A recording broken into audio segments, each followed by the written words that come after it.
skin ឡយឡាលីចេនេះគ្រាន់តែម៉ោង3ម៉ានទីភ្លាមគឺថាខ្ញុំមកចូលមកចាប់ភ្លាមយកមកតគ្នាដោយឥឡូវនេះគឺយើងស្គាល់តាម10000ទេហើយចង់ដឹងថាខ្ញុំចាប់បានលេខប្រមាណចាំអត់មើលមួយខ្ញុំតគ្នាក៏ប៉ុន្តែក្នុងចិត្តខ្ញុំនេះពងសង្ឃឹមថាអញថងតែមិនចូលបានត្រឹមតែលេខ1000នេះក៏អត់ចិត្តដែរក៏មិនឡើងដល់2000នេះគេមកដូងងាប់យកហ្មងហើយសម្រាប់គ្នាយើងណាតែក៏មានចំណាប់អារម្មណ៍ចង់ចាប់ skin ឡយឡាលីចេនេះយកភ្លាមអីអ្នកគ្នាអាចទស្សនាវីដេអូនេះបានចង់ដឹងថាខ្ញុំចាប់អស់ប្រមាណចាំគ្នាយើងសែវលុយតាមហ្នឹងទៅតែបើសិនជាគ្នាយើងចង់ free តែ K លើកទី1លើកទី2ខ្ញុំគិតថាអាចចំណាយអស់ត្រឹមតែខ្ទង់ 3K ទៅ 4K ទេអាចនឹងបានទេតែបើគ្នាយើងស្ទយអាចឡើងដល់ 5K ដែរក៏ថាបានដែរហើយបើយើងកន្លែងទៅមើលខខ្ញុំឥឡូវហ្នឹងគឺថាបាន800ជាងហើយដល់តែខ្ញុំប្រមូលអស់ 500ទេអញ្ចឹងខ្ញុំខ្វះតែ400ទៀតគឺខ្ញុំទទួលបាន skin legend មួយហើយឥឡូវខ្ញុំសុំទៅការដាក់មួយទៀតទៅតែ2ត្រទៀតបានខ្ញុំធានាតោះនៅ3ត្រមួយត្រហ្នឹងទៀតតោះ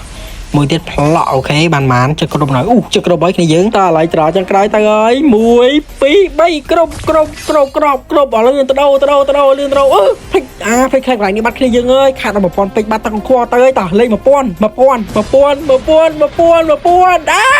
the fuck 3000សេតយោខំគិតថាចាប់ម៉ោង3ម៉ានទីបានលេខត្រឹម1000អីហើយតែយើងក្រោយមានណា3000យោ